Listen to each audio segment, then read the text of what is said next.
ஒரு ஏர்பஸை take off பண்ண எவ்வளோ எரிபொருள் ஃபியூல் வேணும்னு நினைச்சு பார்த்திருக்கீங்களா?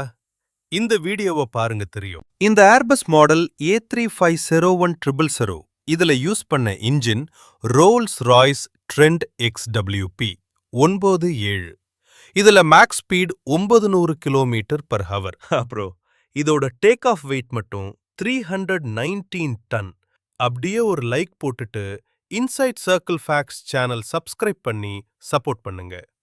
Friends, real take off video